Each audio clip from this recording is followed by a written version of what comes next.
bonjour à toutes et bonjour à tous. Chers auditeuristes, voici venu donc l'épisode numéro 8 du Fil de Will, après l'abandon du numéro 7 pour les raisons que je vous ai communiquées. Je suis très heureux aujourd'hui d'avoir avec moi un invité qui, comme tous mes invités, a les pieds sur terre et la tête dans les nuages. On est dans un endroit qui est complètement improbable, on va vous en parler. C'est Victor Cordom qui est à côté de moi. Bonjour Victor. Salut William. Donc merci d'avoir accepté mon invitation. Et on va commencer tout de suite par la question rituelle. Alors où est-ce qu'on est? Qu'est-ce que c'est que cet endroit? Et pourquoi tu as choisi d'enregistrer ici? C'est à toi. Merci, écoute, merci pour l'invitation déjà. Et c'est un grand plaisir de pouvoir t'inviter dans mon espace d'atelier. Donc moi je fais de la peinture et de la sculpture, je suis un artiste plasticien. Et je me suis dit que c'était assez logique en fait finalement que je te propose de venir dans mon antre, dans ma petite cabane comme j'aime bien l'appeler. Ouais. C'est un atelier tout nouveau pour moi. Ça D'accord. fait quelques mois que je me suis installé là avec mon collectif. Et en réalité on a récupéré un gigantesque hangar qui fait, pour que les auditeurs et les auditrices puissent visualiser un petit peu le truc, c'est un hangar qui fait 3000 m² qu'on a retapé, qu'on a recloisonné. C'est extrêmement grand, effectivement. Ouais. Il y a un dédale absolument Ouais, gigantesque. je t'ai pas tout montré, je t'ai pas montré chez les peintres là-haut parce qu'il fait archi chaud. Ouais. Mais du coup, il y a vraiment c'est tout un vivier en fait, et c'est trop cool parce que on est une cinquantaine d'artistes dans mon collectif et du coup, on a vraiment des pratiques tous hyper différentes. D'accord. Et voilà, donc moi je suis en plein centre de cette grande, je sais pas comment on pourrait appeler ça un village presque en Cette fait. grande communauté, Ouais, ouais. c'est un peu un côté village en fait. On s'est posé la question si on n'allait pas mettre des noms de rues dans les allées. Ah ouais, c'est une bonne Et idée. essayer de trouver comme ça des trucs Ouais. pour se repérer, pour rendre le truc un peu marrant. Mais du coup, ouais, pour moi, c'était important qu'on se voit ici, déjà pour donner pour donner vie à ce lieu un petit peu, Oui. pour être entouré de mes sculptures aussi, qui Oui. sont là en soutien. Alors on peut peut-être décrire un petit peu, effectivement on est entouré de sculptures avec les matériaux dont tu as parlé, Ouais. la céramique notamment et le verre. Et puis évidemment il y a tous les outils et tous les endroits pour travailler ces sculptures, des établis, ça c'est un étau je pense, on appelle Ouais, ça un c'est étau, ça, c'est ça. Et puis alors on a tout un mur constitué C'est impressionnant. de tiroirs avec des substantifs, donc des mots, ou des verbes. Alors on a par exemple pincer, mesurer, percer, couper, poncer, poncer machine, poncer main. Ouais. Et puis après il y a d'autres, coller aussi. Et puis après il y a d'autres outils. Oreilles, absolument. Voilà, couper bois. Pincette, lime, pinceau, scotch, voilà, tout ce qui peut servir à un artiste plasticien, entre autres, fraise, solaire. Ouais, c'était hyper important pour moi, j'ai toujours été un peu laborieux dans mon organisation d'atelier, et là j'ai trouvé ces petites boîtes sur le bon coin, et je me suis dit, trop bien, je vais me construire un meuble où je vais pouvoir m'organiser, donc avoir une petite boîte pour les éponges, avoir une petite boîte pour les bouchons. Oui. Et du coup, j'ai des petites boîtes pour les moteurs 12 volts, pour toutes les choses que je peux utiliser. C'est vrai qu'il y a, oui, on n'a pas dit, mais de la statue qui nous entoure, il y en a qui sont motorisées, avec des hélices. Et effectivement, quand on branche ces hélices, eh bien, ça fait tourner les œuvres d'art. Et elles se répandent entre elles, hélice par hélice, ou jet d'air par jet d'air. Ouais, elles se soufflent un peu dessus. Ouais, j'aime bien l'idée du souffle dans mon travail, c'est hyper important pour moi. Tu vois, par exemple, là, toi et moi, on est en train de se parler, mais on est aussi en train de se souffler de l'air. Et en fait, du coup, on échange des informations. Et pour moi, c'est un peu comme ça qu'elles interagissent, les sculptures. Il y a un peu cette idée d'être qui vient parler à l'autre sculpture, puis l'autre sculpture qui se met en mouvement en fonction du vent que l'une envoie vers l'autre. Et je trouve ça assez intéressant comme principe en fait d'essayer de justement travailler sur ce genre de choses quoi. Ok. Donc Est-ce que c'est un principe dans ton travail que tes œuvres se répondent entre elles ou communiquent entre elles? Ouais, j'aime bien. Ouais. J'aime bien le fait qu'en fait les œuvres, soit elles se communiquent entre elles, soit en tout cas elles sont connectées à quelque chose. J'ai fait beaucoup d'expositions. En fait, je travaille avec pas mal de personnes dans mon boulot. Je travaille notamment avec un pote à moi qui s'appelle Raphaël Isdon, qui fait de la programmation. Et en fait, lui, on travaille ensemble et puis on fait des pièces qui sont interactives. Et du coup, c'est des pièces qui vont réagir, par exemple, au passage des personnes, ou qui vont réagir à une action qu'une personne va faire sur une sculpture. Et en fait, il y a beaucoup ce lien en fait, entre le visiteur, la sculpture, mais aussi entre la sculpture et son environnement, entre les sculptures elles-mêmes, et essayer de travailler en fait comme ça sur vraiment considérer qu'une sculpture peut être une entité à part entière, mais qu'elle fait aussi partie d'un tout. Et qu'en fait, nous-mêmes, en tant que visiteurs, on vient aussi faire partie de cette globalité. En fait, finalement, on vient apporter quelque chose dans l'espace d'expo, mais aussi dans l'espace dans lequel on évolue. Et du coup, c'est très connecté comme pièce. Et de manière, en fait, le vent, finalement, c'est vraiment la manière la plus simple pour moi de connecter les sculptures, de les rendre interactives. Parce que là, du coup, on a un ventilateur qui souffle pendant qu'on parle, et il y a ce truc un petit peu où ça bouge, quoi, on continue, quoi. Oui, je vois ça. Il y a toute une... En fait, ça parle de circulation d'énergie, non seulement entre les œuvres, mais entre les œuvres et les visiteurs. Ouais, pour moi, c'est hyper important, ça, ouais. Le fait qu'en fait, une œuvre d'art, si elle utilise de l'énergie, qu'elle soit capable de la délivrer quand il y a du monde. En fait, ça a commencé par ça, moi, la réflexion autour de la notion de programmation que j'ai intégrée dans mon travail, c'était parce que c'était en 2017, j'ai fait une expo dans une galerie qui était la galerie du Crous, et en fait c'est à côté des Beaux-Arts de Paris. Moi j'ai fait les Beaux-Arts à Paris. Oui. Et en fait à côté des Beaux-Arts, il y avait une galerie qui était prêtée aux étudiants pour faire leur première exposition personnelle. Et en réalité, c'était les étudiants qui gardaient l'espace de la galerie pendant le temps de l'expo, donc ça durait 2 semaines. Ouais. Et en fait, moi, j'ai bossé déjà sur les ventilateurs, j'avais déjà ce truc de lien entre les sculptures, d'essayer de travailler sur des pièces qui vont être pas interactives, mais en tout cas actives dans l'espace d'exposition. Et en fait, j'ai vu que la majorité du temps, il n'y avait personne pour les regarder, mais que les sculptures donnaient quand même tout ce qu'elles avaient à donner, donc elles étaient constamment allumées. Et du coup, j'ai trouvé que c'était dommage d'avoir un seul état d'exposition, et de travailler peut-être plutôt sur le fait de décliner l'exposition, quitte à ce que les personnes, quand elles viennent, elles ne voient pas l'exposition sous le climax, en fait, presque. Enfin, qu'en fait, qu'elles arrivent et que peut-être il n'y a qu'une seule sculpture qui est allumée parce qu'il n'y a qu'une seule personne qui est dans la pièce, quoi. Et qu'en fait, il y ait une exposition qui soit évolutive. D'accord. Et interactive. Interactive, évolutive. Mais pas interactive dans le sens... j'avais pas envie que ça devienne un jouet. Oui, pas je claque des mains et là ça s'allume, quoi. C'est un truc, ça m'intéresse moins. Oui. J'avais envie que ce soit presque invisible, en fait, finalement, pour le spectateur. Que le spectateur soit au courant s'il a envie d'être au courant, mais en tout cas, s'il ne l'est pas, ça ne change pas sa perception de l'œuvre d'art, quoi. D'accord. Ouais. Okay, je comprends. Bon, ça définit un peu ton identité artistique, du coup, pas mal, cette histoire d'énergie, de circulation. L'inclusion de la programmation aussi, j'entends ça. Et si on revient un peu sur ton parcours, donc tu as fait les Beaux-Arts de Paris, c'est ça? Moi j'ai fait les Beaux-Arts, ouais. Et qu'est-ce qui t'a donné envie de devenir... D'abord, est-ce qu'on peut définir ce que c'est qu'un plasticien, un artiste plasticien? Ouais, pour moi un artiste plasticien, c'est un mot qui est un peu compliqué. Plasticien, j'aime pas trop ce mot, mais j'ai pas trouvé d'autres mots encore. Un artiste plasticien, c'est quelqu'un qui travaille avec tout type de matériaux, j'ai l'impression. D'accord. Parce que moi, je suis à la fois peintre, à la fois sculpteur, à la fois je fais des installations avec mes sculptures de ventilateurs, à la fois je vais essayer des fois de faire des performances, de la vidéo. Okay. Et en fait, au final, plasticien, pour moi, c'est vraiment ce qui regroupe tout ce qui est de l'ordre de la matière, en fait. Et tout ce qui est palpable, en fait, finalement. Donc pour moi c'est ça, le mot plasticien il s'insère plutôt dans cette thématique là, ouais. Ok. Et tu parles de performance, ça veut dire que parfois tu te mets toi-même en scène autour d'œuvres ou à travers d'œuvres.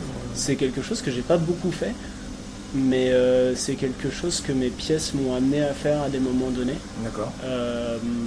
Par exemple, ça c'était pendant que j'étais aux Beaux-Arts, j'ai fait une peinture qui était le chantier de Marguerite, qui était une grande peinture avec plein de marguerites. Et pour déplacer ces marguerites, j'avais dessiné des bulldozers. Ouais. Et en sortant de l'étude, je suis allé dans un gigantesque hangar qui était beaucoup plus grand que celui-ci. Et en fait, c'était un endroit où il y avait de la matière à gogo. C'était une ancienne usine de tubes de métal, Pouchard Tube. Et en fait, ça faisait 40 000 m² de hangar, c'était gigantesque. Et en fait, j'ai récupéré de la matière et en fait, j'ai construit un bulldozer à pédales sur place là-bas. J'ai construit des marguerites. Et en fait, je me suis retrouvé à faire la performance de la personne qui pilotait le bulldozer à pédales pour pousser la marguerite. Excellent. Et du coup, voilà. Ça, je pense que ça fait partie des seules pièces performatives que j'ai pu faire. Ok. C'est vachement créatif. Ouais, c'était plutôt dans l'idée d'actionner peut-être ma sculpture. Oui.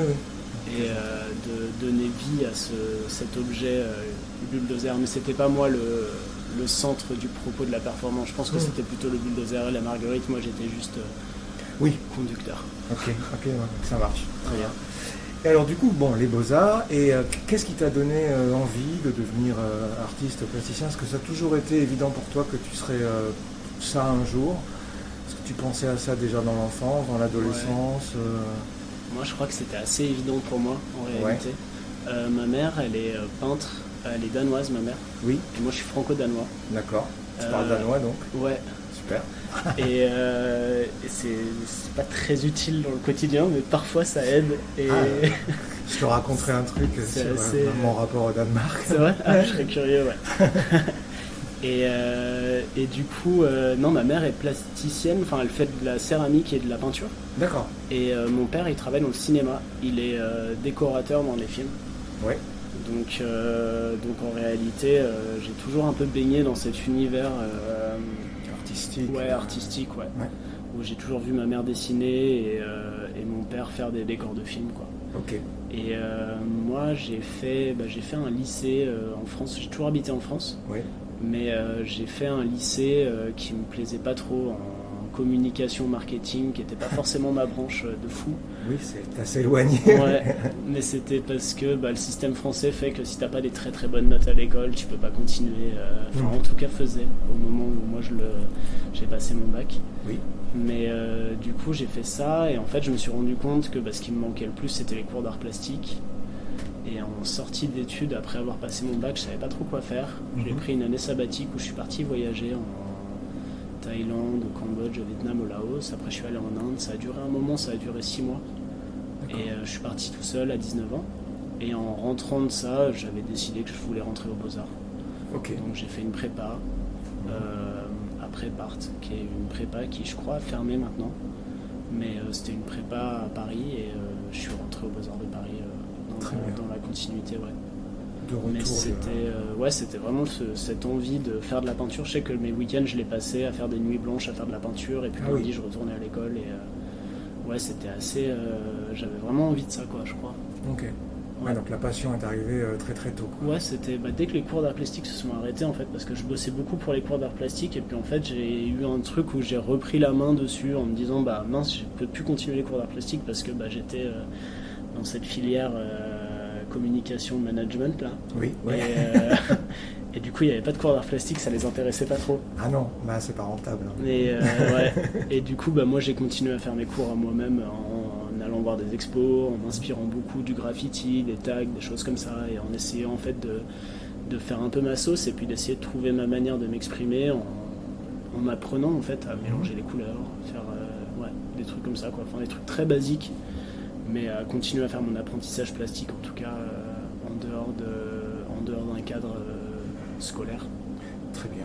Voilà. Tu t'es inspiré du voyage que tu as pu faire à tes 19 ans ou, Ouais, je pense. Ou pas forcément. Je pense que ça, c'est des choses qui sont arrivées, mais peut-être plutôt dans les pièces dans les pièces plus tard du coup, pendant que j'étais aux Beaux-Arts, c'est des choses, j'ai beaucoup travaillé sur l'ornementation par exemple, qui est un motif qui peut être assez récurrent encore dans mon travail, où par exemple je vais aller répéter plusieurs fois le même objet.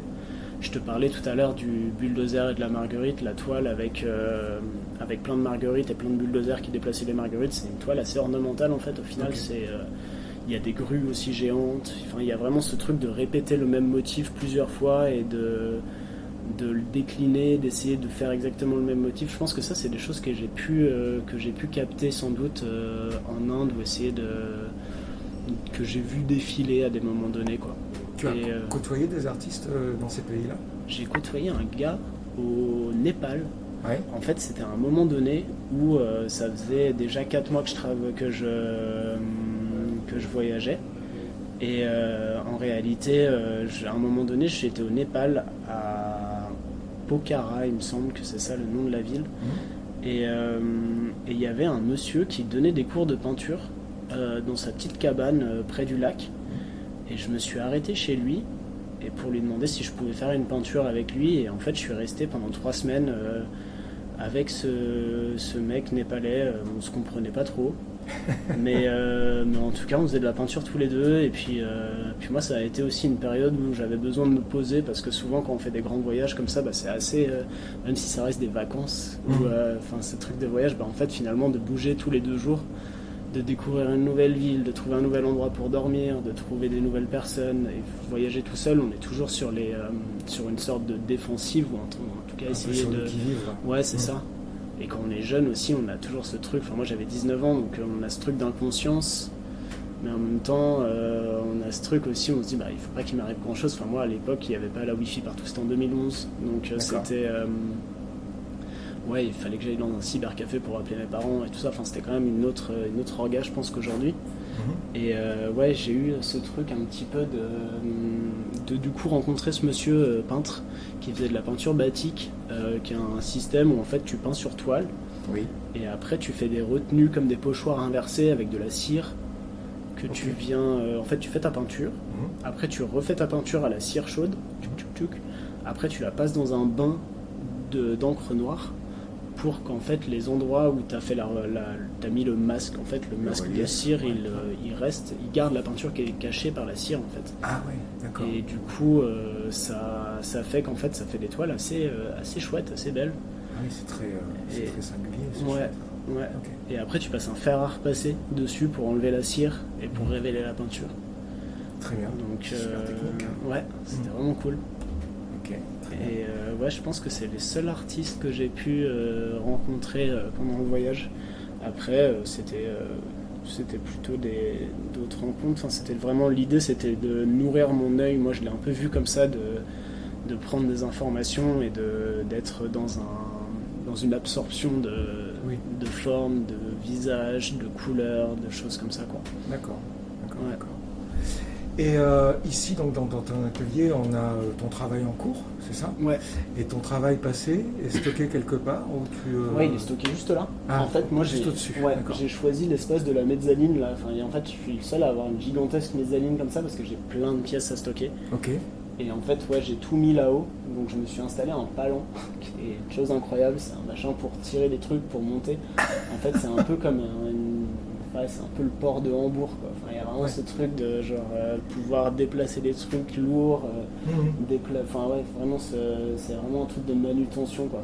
C'est assez fun. Et du coup, toutes les pièces qui sont là, c'est des pièces qui sont plus anciennes. J'ai les sapins que tu vois là-haut. Oui. Ça, c'est des morceaux de vitrine que je fais parce que je bosse pas mal avec Hermès, la marque de luxe. Et en fait, je leur fais des vitrines pour leur magasin. Donc tu as une fonction un étalagiste, on appelle ça, c'est ça? C'est en fait concepteur. C'est concepteur. Je sais pas si c'est vraiment décorateur parce que eux ils le prennent vraiment. En fait, ils donnent vraiment des vitrines exceptionnelles selon eux. Tu vois, ils ont des très très beaux magasins. Oui. Et en fait, ils ont des magasins phares. Et puis après, du coup, tu viens, t'interviens et tu fais un dessin. Mais je peux te montrer, j'ai des croquis. Ok. Je peux aller les chercher tout à l'heure. Mais du coup, ça c'était une vitrine de Noël que j'ai fait à Amsterdam cet hiver. Ok, hiver 2025. Ouais, c'est ça. D'accord. Ouais. Et ce sont des sapins en bois, donc du coup. Ouais, c'est j'imagine. des sapins découpés dans du contreplaqué. Ouais, Et ouais, c'est des pièces ouais, que j'ai faites ouais, pour cette période-là, quoi. très bien. Un peu comme l'immeuble qui est derrière toi aussi, là, il y a un immeuble Oui. d'Amsterdam. Ça, c'est un morceau de la vitrine aussi que j'ai récupéré. C'est très révélateur d'Amsterdam, effectivement, cette pièce-là. Ouais. Et quand on travaille pour des clients comme ça, tu as le droit à la fin de récupérer ta création ou Tu peux. c'est dealé entre Ouais, vous, c'est ça? t'es pas obligé de le faire, mais j'ai pas le droit de les revendre. Mais en fait, moi, je me suis bien entendu avec la dame qui travaille chez eux. Du coup, on a été, ouais, bon, je pouvais venir à Amsterdam les récupérer, ça lui posait pas de problème. D'accord. Et du coup, ouais, non, moi, ça me permet de garder des. C'est un peu ouais, du stockage, quoi. Oui, oui, c'est ça, oui. Puis c'est une petite des vitrine, souvenirs, ouais. une petite vitrine à toi aussi, quoi. Enfin, Ouais. je veux dire, on peut montrer l'éventail de ton travail. Ouais, c'est ça Avec ça. aussi, ouais, carrément. C'est chouette. Alors si on revient du coup, donc tu rentres de voyage, tu fais les beaux-arts, tu sors des beaux-arts, Ouais. et alors comment s'est passé le parcours qui t'a amené ici en sortant des beaux-arts? Quelles ont été les, je sais pas moi, les rencontres ou les galères ou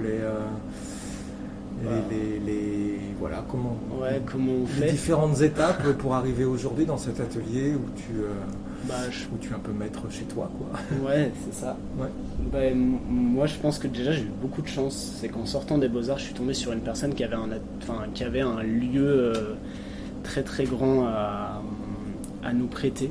Donc D'accord. en fait, ils sont juste venus nous voir et puis ils nous ont dit, bah voilà, nous on a ce lieu-là pour 5 ans, si vous avez envie de venir avec des copains à vous, et des copines, et du coup, ouais, venez, et on va monter une communauté d'artistes. Et du coup, ça a été une chance assez incroyable. Ah oui, c'est énorme comme opportunité. Et du coup, ça a fait que bah, nous, notre sortie des Beaux-Arts, bah, je dis nous, mais pour tout le collectif, ça a été assez facile parce qu'on n'a pas eu des gros loyers directement en sortant, et on a pu expérimenter, enfin il y a un truc de flexibilité aussi. Enfin c'est une entreprise, c'est des entrepreneurs immobiliers qui nous chapeautent en fait depuis le début. Donc là ça fait presque 10 ans. Et c'est un groupe qui s'appelle Alios et qui nous ont logés et qui nous ont permis d'avoir les ateliers, qui nous ont fait des expos, enfin en fait il y a eu une chance incroyable. C'est dû à cette expo dont je te parlais, où j'ai été à la galerie du Crous, Ouais. et il y avait mes ventilateurs allumés tout le temps. Il y a une dame qui est rentrée dans l'expo et qui m'a dit, bah t'as besoin d'espace quand même pour stocker tes choses, et je lui ai dit bah ouais, j'ai besoin d'espace. Ouais. Et du coup c'est elle, son mari était le directeur d'Alios, et voilà, c'est un peu comme ça que ça s'est fait. Donc D'accord. ça a été peut-être le premier coup de chance peut-être. Bah oui, c'est clair, ouais. Ouais, ouais. Et après, bah, il y en a plusieurs qui se sont mises dans ma route. Des expos à Rouen, beaucoup, des choses comme ça. Enfin, ouais, pas mal de rencontres, de personnes qui suivent le travail et tout ça. C'est assez souvent comme ça aussi avec les artistes plasticiens, c'est qu'on a vraiment ce truc de confiance en fait, et d'aller ensemble et d'avancer sur des projets, quoi. C'est chouette. Et ouais. Et est-ce que chez les artistes plasticiens, il y a un système de représentation par un agent, par exemple, ou Ça existe. par un galériste Ouais, ou, à fond, ouais. Ouais, Ouais. Moi, c'est un truc que j'ai pas. d'accord. Mais je suis pas malheureux sans ça. Enfin, moi, c'est un truc où je me dis, bah finalement, ça se fait aussi sans travailler avec une galerie. Mais c'est vraiment le système le plus courant, ouais, je pense. Ok. De travailler avec un galeriste qui va montrer ton travail et qui va essayer de le diffuser au maximum, de le montrer au plus grand nombre. Moi, c'est pas quelque chose qui m'est arrivé. Moi, j'ai eu la chance de travailler avec des personnes qui étaient directeurs ou directrices de centres d'art. Il y a une directrice de centre d'art qui m'a proposé une exposition à Rouen. Ça devait être juste avant le Covid, donc en 2019. Et elle, en fait, elle m'a proposé sur plein de projets différents. C'est devenu une amie. Et en fait, finalement, ouais, c'est différent. Je pense qu'en fait, les agents, à proprement parler, moi, j'ai personne qui travaille pour moi, dans le sens où j'ai pas quelqu'un qui va aller parler de mon travail pour le défendre ou pour le faire vivre.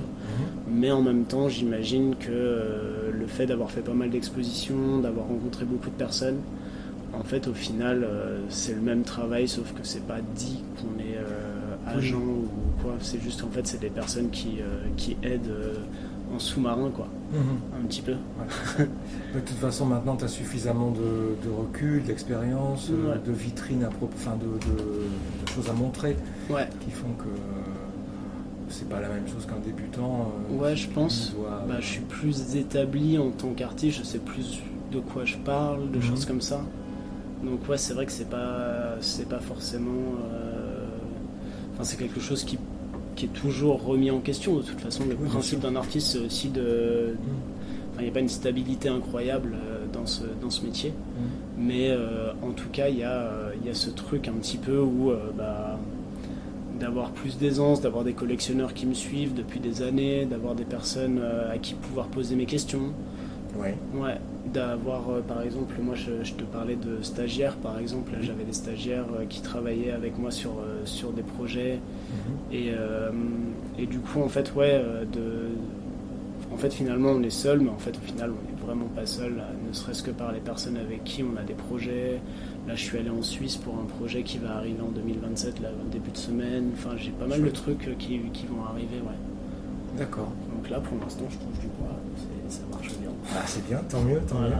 Et comment tu parlais de collectionneurs qui te suivent, c'est quoi le type de clientèle auquel tu es à laquelle tu réponds, à part des gens comme Hermès par exemple? Hermès c'est quand même un gros client parce que du coup c'est vraiment c'est assez récurrent les projets avec eux. Mais sinon après ça va être des collectionneurs qui vont être des particuliers qui vont juste m'acheter une peinture et qui vont revenir des années après en me disant Victor, on aimerait bien avoir une deuxième peinture à toi. Et ou des personnes comme Béatrice dont tu as fait une interview qui m'achète des sculptures là pour les installer chez elle. Et ou après c'est juste des personnes qui ont envie d'aider aussi, je pense. Je pense. Ouais, il y en a beaucoup, j'ai l'impression. Je sais pas si c'est du fait d'être un jeune artiste et d'avoir cette propulsion, mais il y a ce truc, je pense que quand on est passionné de toute façon, on arrive à diffuser la passion à travers les personnes avec qui on parle, et puis on arrive à insuffler aussi une sorte de désir. De désir et d'envie de faire les choses et de montrer en fait qu'on a envie, qu'on est tout le temps partant pour tout type de projet. Et en fait ça amène sur différents types de collectionneurs. Je vais avoir des très gros collectionneurs entre guillemets qui vont, ça va être des fonds d'investissement dans l'art contemporain, c'est des trucs encore plus, c'est des personnes qui où il y a qui récupèrent de l'argent chez des personnes qui ont beaucoup d'argent et qui finalement s'occupent eux d'acheter des pièces pour d'autres personnes. C'est plein de types en fait de financement. Après ça peut même être des jeunes qui vont prendre une toute petite pièce pour chambre, parce que ça les fait kiffer de se dire je vais mettre 100 balles dans un petit truc et puis au moins je sais que cette pièce là je serai le seul à l'avoir. Et du coup moi c'est quelque chose qui m'est cher aussi, c'est d'avoir la possibilité, si on vient me voir, de dire moi j'ai un tout petit budget, est-ce que tu as un truc? Je pense que je suis toujours capable de trouver une pièce intéressante qui serait capable. Je te montrais tout à l'heure le petit panneau solaire, le petit ventilateur avec le panneau solaire c'est une petite sculpture qui fait peut-être 20 cm par 20 cm et c'est un tout petit mobile, mais typiquement c'est le genre de pièce que je fais moi pour expérimenter des choses, ou je fais juste parce que j'ai trouvé des nouveaux panneaux solaires, je veux savoir comment ils fonctionnent. Donc je vais les bricoler, et puis c'est pas des pièces que j'ai envie de vendre très cher, j'ai envie de garder aussi une accessibilité et en fait à côté de ça, moi ça me permet de faire des très très grosses pièces. Par exemple là j'ai fait une pièce l'année dernière pour un hôtel parisien qui était une commande mais que j'ai récupéré, et c'est un pissenlit géant avec des anémomètres dessus. Je sais pas si t'es familier de l'anémomètre. Non, pas vraiment. Le pissenlit géant, je vois Ouais, à peu près, mais l'anémomètre, géant, ça me parle pas. L'anémomètre, en réalité, c'est un capteur de vent. Et en fait, tu vois, en haut des D'accord. bateaux, t'as les trucs avec 3 branches comme ça qui tournent en continu là Absolument. au-dessus du mât. De toute mini parabole. Ouais, comme c'est ça, qui- exactement. Ok. Ça, c'est un anémomètre. D'accord. Et en fait, du coup, c'était un pissenlit géant, donc faut imaginer le pissenlit sur lequel tu souffles, mais Oui. fois, je sais pas, 100, 200, 300. Ouais, ouais. Et enfin, il faisait la taille humaine, quoi, Mhm. avec des anémomètres dessus. Et en fait, tu soufflais sur les anémomètres pour allumer les sculptures, Oui. sauf qu'une fois que les sculptures étaient allumées, elle soufflait aussi sur les anémomètres. Et du coup, en fait, elle Elle s'auto-alimente. ouais, elle s'auto-alimentait. Ouais. En fait, et c'était un peu l'idée de tu donnes vie à un projet. Mhm. Et en fait, tu donnes vie à la sculpture via ton souffle. Et après, le souffle de la sculpture fait que le projet s'alimente lui-même. D'accord. Ça, c'est typiquement le genre de pièces qui sont possibles parce que tu fais des petites pièces à côté, parce que c'est pas des pièces qui vont se vendre, ou qu'un hôtel finance ce genre de projet pour triper un peu. Ouais, c'est ça, pour ouais. mettre temporairement dans son Ouais. hall Ouais, c'est ça. d'entrée, quoi. C'est Ouais. ça l'idée. Ouais. Ok. Et alors, un pissenlit géant, c'était en quelle matière? Parce que Le pissenlit géant, quand tu il souffles est... sur un pissenlit, il n'y a plus rien après. Ouais, c'était une sorte de boule avec des pics en métal. Ouais. Et en fait, après, on avait découpé, parce que je l'ai fait avec 2 stagiaires, Laura et Merlin, et on avait découpé des petits morceaux de papier qui réagissaient super bien au vent, qui faisaient comme des sortes de petites fleurs qu'on mettait partout autour comme ça. D'accord. Et après, on avait des anémomètres blancs qui se fondaient super bien dans le truc et qui faisait que ça marchait pas trop mal. Ouais. C'était super beau parce qu'en plus ça faisait un bruit quand on soufflait sur le papier. Enfin, il y avait vraiment ce truc un petit peu à la fois hyper fragile et puis à la fois hyper technologique. Et Raphaël, dont je te parlais au tout début, il est venu faire la programmation et tout ça. Donc là, on était vraiment une équipe pour travailler sur ce projet-là. Et mais c'est des projets d'ampleur où c'est cool aussi de retourner sur les petits 20 par 20 avec des panneaux solaires. Quoi. Je comprends. Voilà. Ok. Est-ce qu'il y a des lieux, alors tu parlais d'exposition à Rouen, c'est ça? Est-ce qu'il y a d'autres lieux où tu exposes régulièrement ou pas d'ailleurs? Régulièrement, non, je crois pas. Ok. Vu que j'ai pas de galerie attitrée, Ouais. j'ai pas d'espace d'expo où j'ai une sorte de récurrence. D'accord. Donc, mais en même temps, ça me va bien, vu que moi je fais de l'install, Ouais. ça m'intéresse pas trop de faire 2 expos au même endroit. Mhm. S'il y a un lieu qui m'a bien marqué pendant ma carrière artistique pour l'instant, c'est les tanneries, c'est là où Béatrice a trouvé mon travail. Oui. Et c'est Éric Degout, le directeur du Centre d'Art, qui m'a proposé de faire le projet là-bas, qui était, en fait, eux, c'est une ancienne tannerie.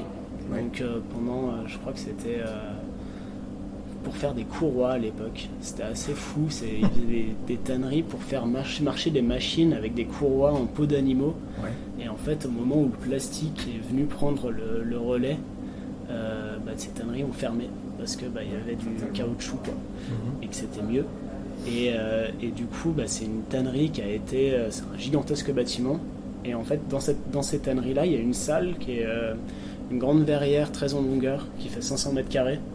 Wow. Et Eric m'a proposé de faire une expo là-bas. Du coup, j'ai fait ça en 2023. Ouais. Et là, c'est une expo où vraiment j'ai pu aller vraiment au fond de mon projet en termes d'énergie, en termes de recherche sur le flux de personnes qui passent et qui influencent une expo. Oui. Ouais. Et en termes de... Je travaille aussi beaucoup avec des matériaux recyclés, on n'en a pas trop parlé, mais c'est un truc qui est très très cher à mon travail, c'est-à-dire qu'en fait les moteurs que tu vois là sur les ventilateurs, dans le mini ventilateur là-bas, Oui. c'est soit des moteurs de ventilateurs que j'ai trouvés dans la rue, soit des moteurs que j'ai achetés sur le Bon Coin, soit dans une imprimante. 3D, un truc. Juste dans une imprimante. Des ventilateurs d'imprimante. Ouais. D'accord. Et en fait, dans une imprimante, il y a 4-5 moteurs souvent.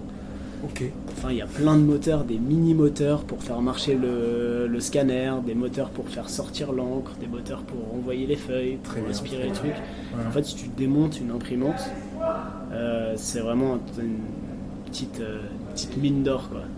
Et du coup, ouais, je travaille beaucoup sur ce truc de réutiliser des matériaux, essayer d'avoir des matériaux qui ont servi à autre chose avant. En fait, je trouve que ça donne une âme à mes sculptures.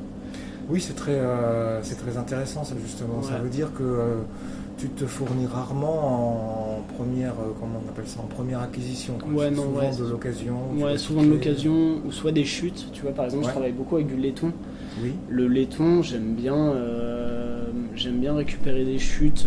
Il y a une entreprise à Paris qui s'appelle Tartex qui vend ces chutes. Donc c'est tous les morceaux qui font moins d'1 mètre. Ok. Ils les vendent au kilo et du coup je récupère toutes les chutes. Et en fait, ça me permet d'avoir plein de profilés de laiton assez marrants.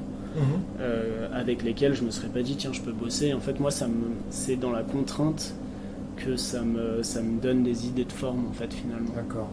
Et ça devient un peu un exercice de chercher tiens j'ai cette cornière, il va falloir que je trouve une astuce pour l'utiliser parce que j'en ai plein et du coup en fait on trouve des pirouettes un petit peu, il y a un peu ce truc de passer du temps sur l'établi à bricoler et enfin bref voilà. Non, mais c'est bien, c'est vachement intéressant. Puis ça participe aussi de. Enfin, on parlait tout à l'heure de circulation d'énergie entre tes travaux, entre tes œuvres, tes pièces et puis le public. Ouais. Mais en fait, ça humanise encore plus le Ouais. travail que d'aller chercher des matériaux recyclés. Ouais, je trouve que ça le rend plus beau, même un matériel usé, je trouve ça chouette. Enfin, moi, je sais que je phase beaucoup sur les choses usées dans la rue ou dans le métro. Je suis toujours étonné que, je sais pas, une sculpture en bronze, elle ait perdu sa patine parce que les gens ont mis les mains dessus. Et du coup, c'est des trucs qui m'intéressent. Et c'est vrai que c'est un truc, en tout cas, utiliser des objets usés, pour moi, c'est vraiment une plus-value, quoi. D'accord. Plutôt que d'aller chercher un truc tout neuf. Enfin, en fait, la présence de la main dans mon travail est hyper importante parce que je sais pas ce qu'elle apporte, mais en tout cas, moi je le vois et je pense que c'est ce qui fait la délicatesse du projet peut-être. D'accord. Ou le côté sensible. Tu veux dire la présence de la main qui est passée avant sur le matériau que tu as Ouais, récupéré, la c'est ça que présence tu veux de la dire main qui est passée avant, l'idée de se dire tiens, ce ventilateur là avant il était chez quelqu'un et puis même avant il était à un endroit, enfin en fait de se dire que un objet a eu des vies antérieures C'est ça. et que en fait finalement le fait qu'il soit sculpture aujourd'hui ne veut pas dire que demain il sera pas encore autre chose. Et je trouve que ça c'est assez puissant en fait comme réflexion et je trouve que ça apporte de la vitalité aux sculptures. Ouais. Et puis il y a une notion de passage, il y a une notion de transition, peut-être aussi une notion d'éphémère, de la temporalité, elle n'est pas figée, quoi. Ouais, carrément, ouais. Ouais. Non, c'est intéressant ça. Ouais, ça permet que ça évolue, quoi. Enfin, qu'il y a vraiment ce truc, en tout cas, que c'est jamais vraiment arrêté, quoi. Ok. Et c'est pas parce que ça a été une imprimante un jour que ça sera pas un ventilateur et que peut-être ce ventilateur demain, il changera de voile ou il va se casser comme la sculpture en céramique que je t'ai montré. Oui. Et après, ça redevient quelque chose d'autre. Et après, voilà, essayer de... Voilà. Ouais. De ne pas faire mourir quelque chose simplement parce que ça a plus sa première utilisation. Ouais, c'est ça. Pas le jeter, soit tenter de le réparer, soit tenter de le bricoler, soit tenter d'en faire autre chose. Très bien. Et des fois ça marche pas, mais en tout cas, des fois on perd beaucoup de temps aussi à essayer de réparer les choses, et puis c'est beaucoup plus simple de racheter un truc neuf, mais en même temps, c'est du temps où on apprend à connaître l'objet, quoi. Enfin, moi je sais que j'ai passé des jours et des jours pas des jours, mais des heures à ouvrir mes machines quand j'avais une machine qui marchait pas, d'essayer de comprendre la panne.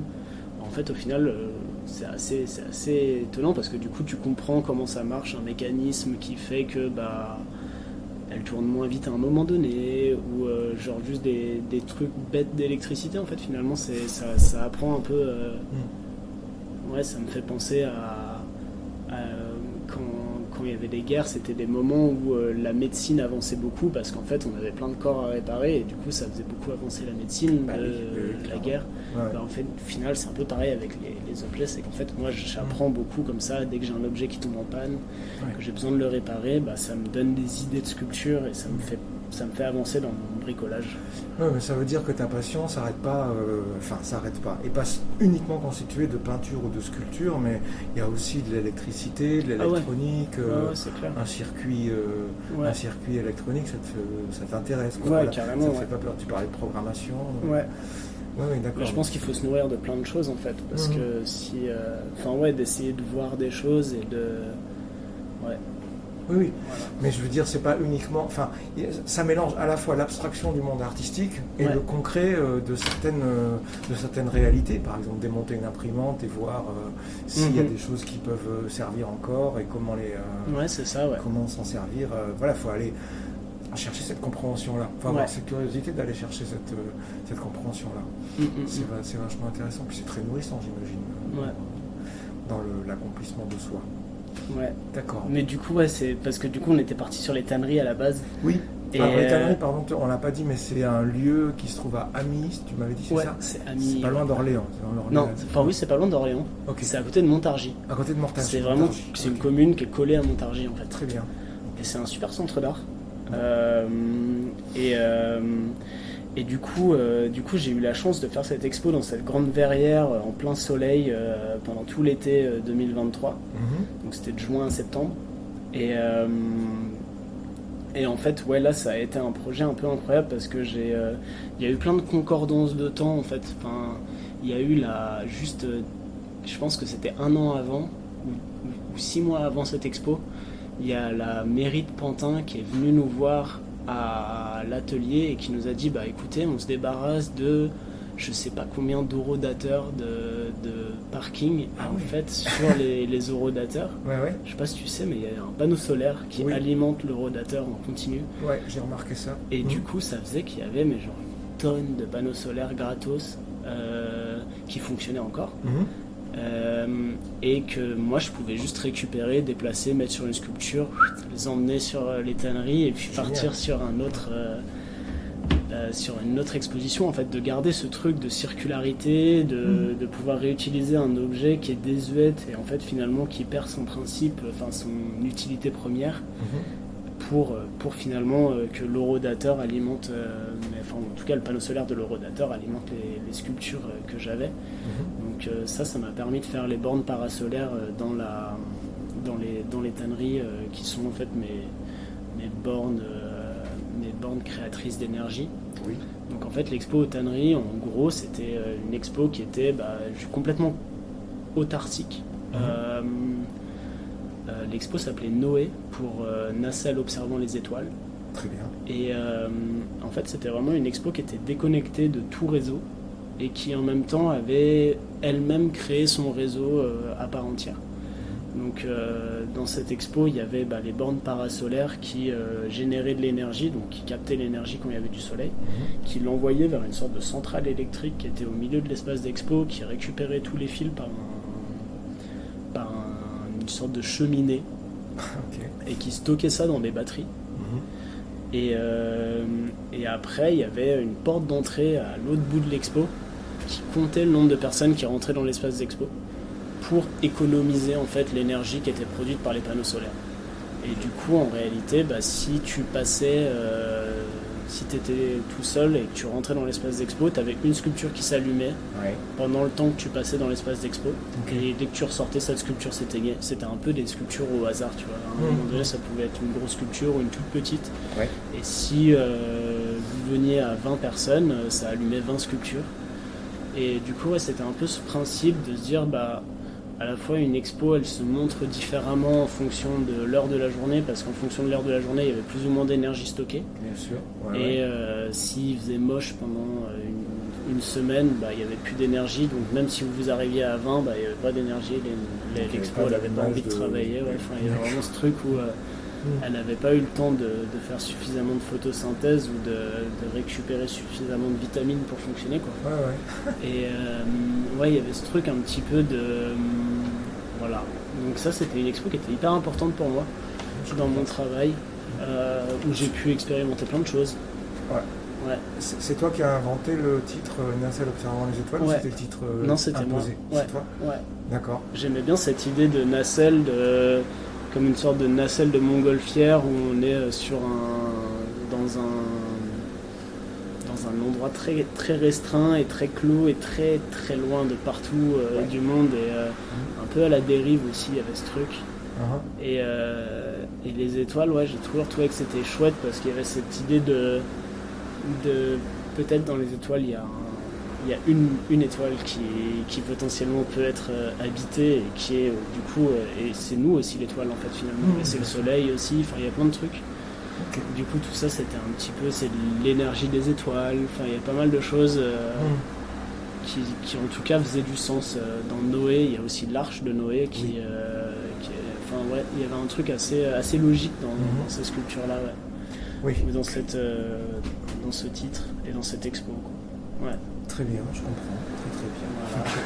Est-ce que tu fréquentes, toi, à titre personnel, en tant que visiteur, d'autres centres d'art contemporain Ah ouais, moi si, j'adore.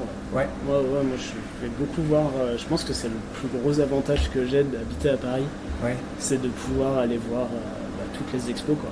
Donc ouais, ça va de la Bourse du Commerce, Palais de Tokyo, j'évite un peu la Fondation Vuitton, mais ils ont une expo de Calder en ce moment, donc voilà. Donc forcément, l'expo de Calder, je suis obligé d'aller voir Calder, quoi. Bah, c'est logique, oui. Mais ouais, sinon, ouais, non, carrément, je suis sur beaucoup de choses, ouais. Enfin, j'adore, moi, aller voir des expos. Le musée d'art moderne, pour moi, ça reste une des meilleures expos du monde, quoi. Enfin, c'est incroyable tout ce qui peut se passer là-bas. Autant en artiste contemporain qu'en artiste plus moderne. Enfin, en tout cas, ouais, il y a vraiment on a cette chance en fait à Paris, c'est de pouvoir avoir une programmation culturelle quasi illimitée. On n'a jamais le temps de tout voir, quoi. C'est dingue, effectivement. Ouais. Donc ouais, moi je pense que ça fait partie de mes moteurs à fond, de voir des choses, même si ça dure 5 minutes une visite, ça s'intègre. Il y a beaucoup d'artistes qui m'ont parfois j'ai vu. Je suis parti et j'étais archi déçu, et puis 6 mois après je me rends compte, mais en fait tu te souviens de cette expo Oui, donc ça t'a quand même marqué. Ouais, ça t'a quand même, ouais, c'était une expo de Pierre Huyghe au Palais à Pompidou, ancien, mais c'était vieux, mais c'est une expo que j'avais pas du tout aimé. L'expo, il avait, je crois que c'est Pierre Huyghe, c'est Pierre Huyghe, c'est pas Philippe Dareno. Et il avait ce chien avec sa patte rose là qui se baladait dans l'espace d'expo, j'avais trouvé ça trop bizarre. Et en fait, c'est trop génial, quoi. Et ouais, donc ouais, non, ouais, j'aime beaucoup. Ok. Voilà. Est-ce qu'il y a ça c'est pour informer les personnes qui nous écoutent, est-ce qu'il y a disons, des grands rendez-vous annuels de l'art contemporain en Europe? Bah là, on a Art Basel qui vient Ah oui, c'est Art Basel, c'est en Suisse. Ouais, ça vient de finir à Bâle. Ouais. C'était la semaine dernière. Ok. On a la Biennale de Venise. Oui, ça oui. Qui est en ce moment. D'accord. Qu'il faudrait aller voir, mais c'est loin, Venise. Ouais. Et aller en train. Moi, j'y suis allé en train. Tu y es allé? Ouais. Cette année ou Non, pas cette année. Okay. Il y a déjà plusieurs années. En train, ça se fait, ouais. Apparemment, il y a un train couchette ou un truc comme ça, non? C'est ça. Un train de nuit, ouais. Qui n'est pas le meilleur des trains de nuit, mais enfin bon. Ouais, c'est cool. Plein milieu de Venise, plein centre-ville. Ouais, c'est trop bien. Donc, c'est top, quoi. Ouais. Après, qu'est-ce qu'il y a comme. Moi, je sais que j'avais bien phasé aussi sur la Documenta de Kassel. À un moment donné, j'avais. C'était quand j'avais 20 ans, j'avais piqué la voiture de mon père pour aller au milieu de l'Allemagne, parce qu'il était parti en vacances, et pour aller voir la Documenta avec un pote. Oui. Et ça, c'est un super moment. Je sais pas si c'est tous les 5 ans, donc c'est plus niche. D'accord. Faut capter le bon moment. Okay. Mais en tout cas, ça c'est des bons moments pour voir de l'art contemporain. Et puis après, je pense qu'il faut juste suivre les artistes qu'on a envie d'aller voir, quoi. Faut se laisser faut se laisser guider, quoi. Se porter, quoi. Ouais. C'est ça. D'accord. Et alors, si on peut, est-ce que tu as des artistes référents qui t'ont guidé dans ton travail, dans tes inspirations? Ouais. J'en ai quelques-uns. Je te parlais de Pierre Huyghe. Oui. J'aime beaucoup ce qu'il fait. J'ai Calder, qui est quand même une grande référence. dans le domaine du mobile, c'est un peu le dieu. C'est d'une beauté absolue. Après, moi, il y a un gars québécois qui s'appelle David Altmège, qui fait des pièces un peu anthropomorphes de corps qui sont comme glitchés un petit peu, qui sont assez chouettes, très belles. Et en fait, il fait des vivariums où il faisait, je sais pas, ça fait très longtemps que j'ai pas vu d'expo de lui, mais il faisait des vivariums qui étaient des sortes de pièces, mais des vivariums géants, comme des sortes de des grandes cages, mais sous plexiglas. Et en fait, il créait une vie à l'intérieur de ce truc qui le rendait hyper agréable à voir. En fait, il y avait vraiment ce truc où c'était des pièces où on pouvait tourner autour pendant 10 minutes. Enfin, pour moi, c'était vraiment intéressant parce que je trouvais que c'était une pièce qui demandait d'être en mouvement. D'accord. Donc ça, c'était très chouette. Après, il y a un gars aussi qui s'appelle Susumu Shingu, qui est un artiste japonais. Et c'est un vieux monsieur aujourd'hui. Il doit avoir 90 ans. Mais très très fort aussi sur le vent, sur le rapport à l'énergie. Il a imaginé des projets de villes autonomes en énergie, alimentées par des sculptures. Ah, chouette. Il a fait beaucoup de fontaines, des trucs qui marchent avec l'eau, des sculptures. Super artiste, juste sur le vent, très poétique, très, très simple et très juste. Susumu Shingu, c'est une super ref. Et après, j'ai pas trop d'autres. C'est pas mal déjà. C'est pas mal. J'aimerais qu'on dise quelques mots sur ton rapport à la transmission. Tu disais que tu travailles avec des stagiaires régulièrement. Est-ce que c'est quoi l'importance de la transmission? Est-ce que ça a une importance particulière? Comment toi tu transmets ton travail, ta façon de travailler? Moi, j'aime bien réfléchir comment je fais pour... En fait, finalement, la transmission, pour moi, c'est aussi une manière de repenser comment est-ce que j'apprends les choses, comment est-ce que je me mets en réflexion. Enfin, j'aime beaucoup avoir des stagiaires parce qu'en fait, ça m'intéresse de faire passer des techniques, des choses comme ça. Moi, je te parlais du fait que les sculptures, elles avaient vraiment cette empreinte de la main dans le travail, et du coup, en fait, il y a tout un savoir-faire de dinanderie, ou de la dinanderie. En fait, c'est tout le travail du cuivre et du laiton à la main. Donc c'est tout ce qui est le travail au marteau. En fait, moi, j'ai été aux Beaux-Arts, j'ai été moniteur de forge. Parce qu'on a une forge aux Beaux-Arts de Paris. Ah ouais, bravo. À Saint-Ouen. En fait, il y a une annexe à Saint-Ouen, qui est une annexe des Beaux-Arts. Et en fait, dans cette annexe, il y a une forge. Et j'avais été moniteur à un moment donné. Donc expliquer aux autres étudiants comment taper le métal pour qu'il prenne une forme. Et en fait, c'est quelque chose que je garde encore, qui a ma grosse enclume qui est là-bas, le tas creux qui me permet de cintrer des barres. Et en fait, tout ce que tu vois, tous les arrondis qui sont là, enfin toutes les formes, en fait, finalement, c'est des formes qui ont été tapées avec les bons marteaux pour former le métal. Et ça, c'est des choses que je trouve assez fascinantes à expérimenter. Après, moi, j'ai un rapport à la matière qui est assez débutant. Je suis pas un perfectionniste. D'accord. Du tout. Ça m'intéresse pas de devenir le meilleur forgeron, ça m'intéresse pas de devenir le meilleur ébéniste, ça m'intéresse pas de devenir le meilleur céramiste. Et en fait, je pense que c'est là où ça devient intéressant, peut-être pour les stagiaires avec qui je travaille, c'est qu'en fait, moi, j'ai pas une attente qui est incroyable de la finalité de l'objet. J'ai vraiment une attente plutôt en termes d'émotion. En fait, plutôt moi, plus on voit presque les défauts, plus c'est bien, quoi. D'accord. Plus c'est cool. Il y a une espèce de recherche de l'intime, alors, du coup. On peut dire ça comme ça. Je pense qu'il y a plus de ça.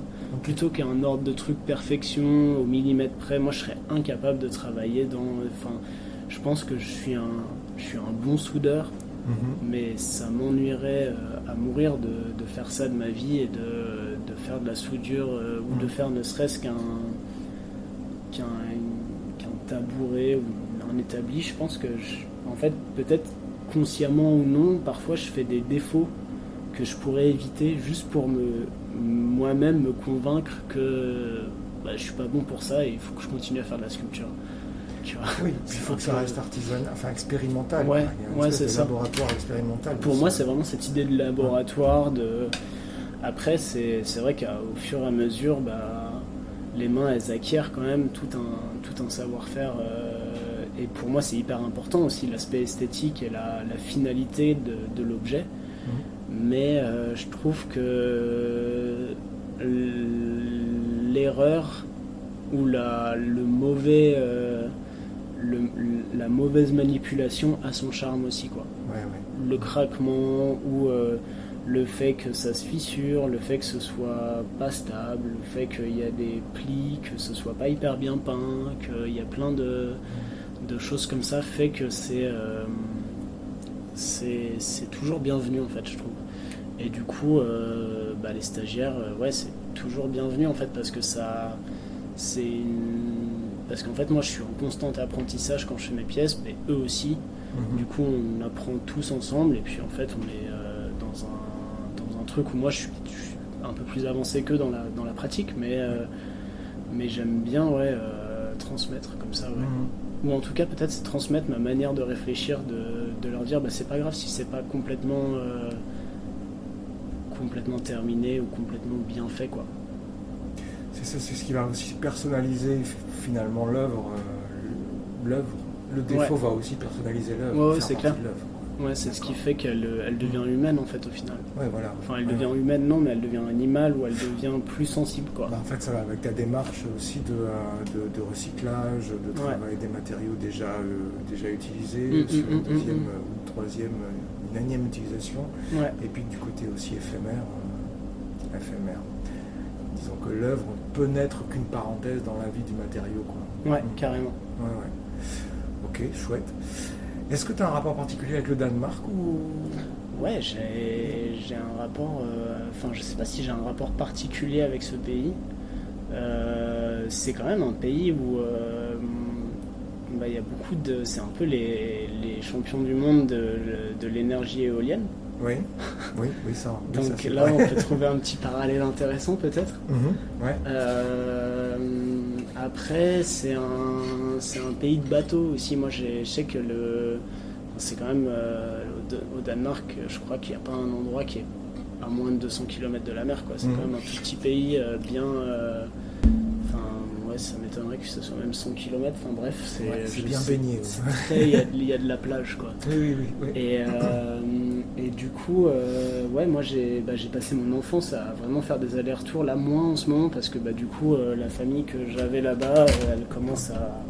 Enfin, mes grands-parents sont décédés, et du coup, là ça fait longtemps que j'y suis pas retourné. D'accord. Mais je parle danois couramment, j'essaie de le garder, et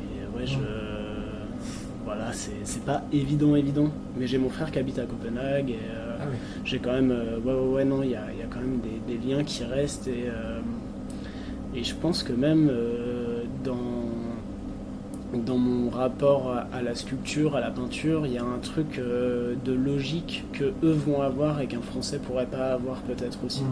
À la fois dans l'esthétisme, à la fois dans les mots, il y a beaucoup de mots en langue danoise qui sont très simples, qui sont juste des agencements de mots différents pour créer un mot. Et je pense que ce côté bricolage un petit peu, il peut être intéressant à chercher. Ouais. C'est quand même un grand pays, une grande inspiration en termes de design. Donc, aussi. C'est super réputé pour ça. Ouais. Le Danemark entre autres, mais c'est vrai qu'on trouve de grands designers danois et danoises. Très bien. Et du coup, on va peut-être bientôt conclure l'émission. Tu vas nous chanter quelque chose en danois ou c'est pas prévu? Si, j'avais prévu en danois. Ouais. Ah, génial. Alors moi, à part dire je t'aime, je sais pas dire grand-chose en danois. Comment tu dis? Jeg elsker dig. Ah, c'est bien. Voilà, c'est un peu ce qui me reste de mon séjour au Danemark. T'avais une copine là-bas. Voilà. Il y a au siècle dernier, voilà. Ah, c'est vrai. Trop marrant. Ouais. Mais j'ai beaucoup fréquenté notamment la partie ouest du Danemark, au-dessus de l'Allemagne. Enfin, on allait aussi au milieu et puis à Copenhague. Mais La côte, du coup, côté mer du Nord, alors, pas côté Voilà. Baltique, ouais. non, côté mer du Nord. Ouais, Ok. ouais, absolument. Ouais, ouais. Trop bien. C'était très chouette. Je connais Aarhus aussi, Ouais. qui était une chouette ville. Bon voilà, ben, très bien, je suis content que tu chantes en danois du coup. Voilà, Alors, ça c'est va quoi être- la chanson? Bah, c'est une chanson de Noël. Très bien. En Ok. fait, quand on était enfant, on se tenait tous par la main et on chantait autour du sapin en tournant. Ouais. Et en vrai, j'ai réfléchi pendant longtemps parce que tu m'as dit qu'il fallait chanter une chanson et je savais pas quoi choisir. Et du coup, je me suis dit, bah tiens, ce serait drôle de faire un truc en danois. Ah ouais, Et, carrément. et voilà. Bon bah super, ben, alors juste avant de t'écouter, on va... Ça va être très court. Hein. Oui, oui, bah, c'est pas grave, c'est très bien aussi. Je vais conclure, donc merci beaucoup Victor pour cet échange, c'était chouette, c'était super. J'espère que vous, chers auditeurs, vous avez appris des choses. Ça vous donnera l'occasion de vous intéresser aux arts plastiques, à tous les artistes plasticiens qu'il faut accompagner, qu'il faut soutenir, et notamment au travail de Victor Cordom, dont vous pouvez retrouver une partie des œuvres sur son site internet, victorcordom.com, c'est ça. Voilà, ou peut-être venir passer une tête dans son atelier ici à Montreuil ou ailleurs, si jamais il est installé ou exposé. Victor, c'est à toi, on y va. Ok. Alors, le titre de la chanson, c'est Højt fra træets grønne top. Et ça veut dire en haut de Højt fra træets grønne top. Ça veut dire en haut du bout de l'arbre en fait. Et du bout vert de l'arbre. Et ça fait Højt fra træets grønne top stråler juleglansen. Stille de stille op. Nu begynder dansen. Læg nu flot din hånd i min. Ikke rør ved den rosin. Nu skal træet vises. Siden skal det spises. Voilà. Merci beaucoup, ça fait du bien une chanson de Noël par ces temps de canicule. Donc c'est comme ça qu'on va se laisser. Chers amis, je vous donne rendez-vous non pas au mois d'août parce que moi aussi je prends des vacances, mais on reprend au mois de septembre pour l'épisode 9 et on continue. Merci pour votre fidélité et à très bientôt.